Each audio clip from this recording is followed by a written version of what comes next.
Tole, dhaggeeffattootaa fi hordoftoonni YouTube chaanaalii kan keenyaa bakka isin jirtanitti nageenyi kan koo isin qaqqabu kan inni isiniin jedhu eh, guyyaarraa oduu nama gaddisiisu tokko oduu gaddisiisaa tokkoon qabadhee isinii dhiyaadhe.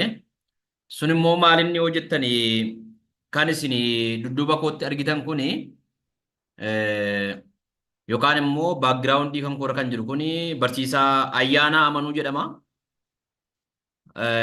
Waan nama gaddisiisudha. Waan ani har'a qabadhee dhufee egaa guyyaa hunda miti. Guyyaa tokko tokko waan nama gammachiisu, guyyaa tokko tokko waan nama bashannansiisu, guyyaa tokko tokko immoo oduu nama gaddisiisutu jira addunyaa kanarra. Gaafa hundumaa gammaduun, gaafa hundumaa bashannanuun, gaafa hundumaa waan nama kolfisiisu qabatanii dhiyaachuun isin danda'amu. Egaa addunyaa kanatu gaddaaf gammachuu of keessatti qaba waan ta'eef. Guyyaa irraa waan baay'ee gadda ulfaataa ta'u tokkodhaan qabadhee dhufe. Innis maal inni yoo jettanii amma barsiisaan kuni Ayyaanaa Amanuu kuni hiriyaan isaa akkas jedhee barreesse seenaa nama kana. Barsiisaa Ayyaanaa Amanuu jedhama. Dhaloota godina Wallaggaa, dhalataa godina Wallagga Lixaa, aanaa naannoo Assaabiiti. Godina Shawaa Kaabaa Salaalee aanaa Darraatti miindeeffamee miindaa barsiisaatiin hojjetaa ture.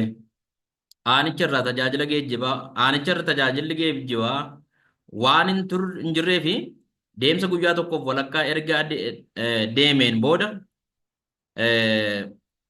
dadhabbii isaa dandamachuu dadhabuudhaan naannoo laga Jamaa jedhamutti lubbuun isaa dabarte. Lubbuun isaa darbuu qofa miti hiriyoonni isaa reeffa isaa fuudhanii ofirra deebisuuf ni rakkatanii. Fuudhanii magaalaa aanaatiin ga'uufis hin dadhabanii. Waan godhan dhabnaan achuma laga Jamaatti awwaalanii darbanii jedha. Inni asiin mul'atu kun dhagaan mul'atu kun dudduuba kootiin awwaala isaatii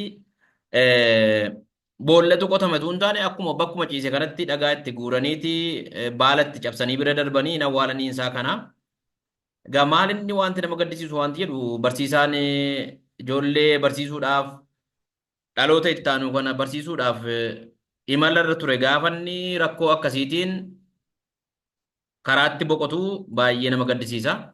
Maaliif namni kun ofii isaa kilaasii tokko gaafa seenu barataa 30, 40, 50, 60tu isarraa waan inni baratee amma ammaatti beekee jiru isarraa barachuudhaaf isa eeggata. Nama tokko qofatu du'e jechuu miti. Dhaloonni isa eeggatu hundumtuu walii wajjin miidhamoodha jechuudha. Baay'ee nama gaddisiisa. Kunis immoo sababa rakkoo nageenyaa naannoo sana jirurraan kan ka'e geejjibni hin jiru. Geejjibi dhabamuurraa kan ka'e immoo namni kun guyyaa tokkoof walakkaa erga miillaan imalee booda sana booda laga Jamaa biratti akka lubbuun isaa dabarteedha. Dadhabee ciisee amma gaa beelaan ta'uu danda'a. Tarii dhukkuba dabalataa kan biraa qabaatee ta'uu danda'a.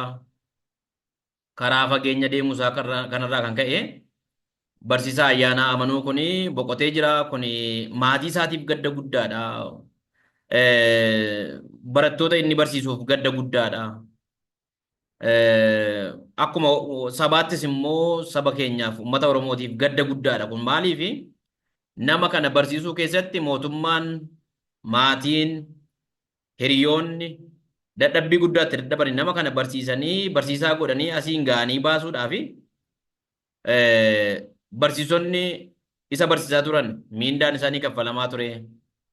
Maatiin nyaachisaa obaasaa guddisee namni kun bor nama ta'ee nama guddaa ta'eetu nuyyuu nu gargaara jedheetu inni irraa eeggatu. Dhaloonnis immoo nama kanarraa hin baranna jedheetu inni eeggatu. Mootummaanis immoo barsiisee bakka kanaan ga'eera. Amma immoo ga'umsa barbaachisu argateera. Darabee isaa innis akkuma kanaan dura barachaa ture amma immoo ijoollee naa barsiisa jedhee iddoonni hojiitti bobbaasee jirutti waan akkasii kan mudate. Kanaaf akkasumattuu jireenyi barsiisaa rakkoo guddaa keessa jira taanaan immoo jira waan ta'eef itti dabalataan immoo kun gaafa nama kana qunnamu gadda baay'ee sukkanneessaa nama gaddisiisu baay'ee ulfaataadha.